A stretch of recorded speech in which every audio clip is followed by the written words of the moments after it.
over a 250-year period, we're essentially looking at about 12 per year, one a month, as opposed to what the media and other people tend to portray of thousands, and people were just being slaughtered right and left. So a little bit of a different story. So anyway, that was kind of the Spanish Inquisition. Yes, for sure.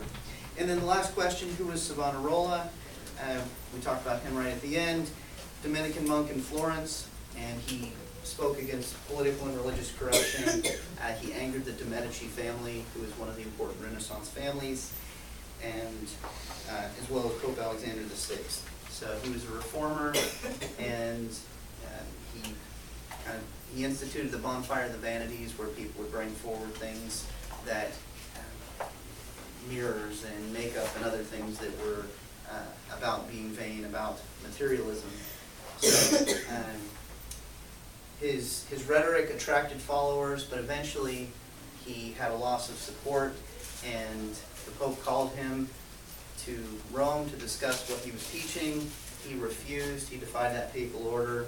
And eventually he was excommunicated, he was tried, and he was burned at the stake. So, yeah. So that's all our questions. Any other questions from you all?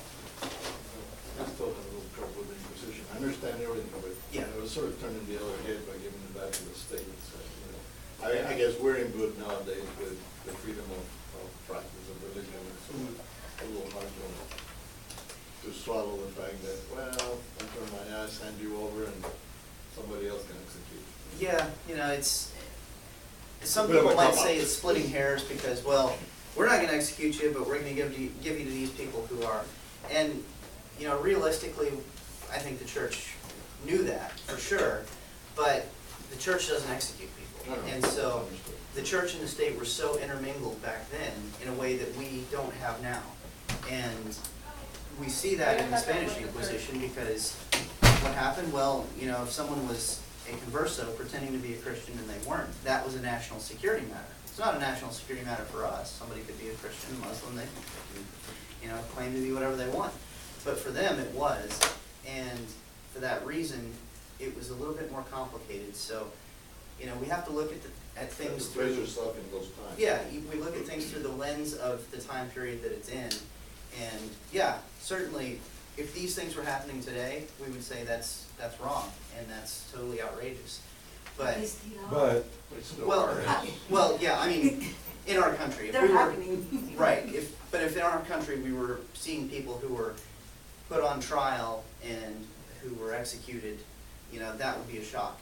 Certainly, they are happening in other parts of the world, and we recognize that, and yeah, that's a horrible thing. Sometimes nowadays the execution is not physically, but your personality is executed because it's trial and the public eye. Yeah. And then you're doomed. Yeah, there's different versions of martyrdom. There's red martyrdom, which is blood martyrdom, and there's white martyrdom. That's where you go to jail or you lose a job. Yeah, other sorts of difficulties that we experience. But if that's what we're called to as good Christians, then we need to be ready to embrace that, because that may be where we are headed, and it seems that may be the direction more and more as we move along. Do you have a question? I was just going to comment that y'all might have read where in Europe, all the refugees that are going into Europe and so forth, not a lot of them Muslims are converting to Christianity, to Catholicism, to be able to get the government benefits. And Muslims can do that without being seen as heretical in their own faith, because it's for a higher cause for them personally. Right. So they can do these things. So we will probably see conversos in our own lifetime within our own country, because they're going to convert only to get benefits or to infiltrate the church and so forth. So yes. Yeah, you're absolutely right. The Quran allows for that. It's not heretical for them. It is something that allows them to achieve a goal. Yeah. And so but the bigger picture. They got the long-range plan. Mhm. Yeah, Sure. yeah. So, very good. Okay. All right, thank Well, you. Thank you all. Thank you. All right. And we'll meet again, same time, same place next week. Okay.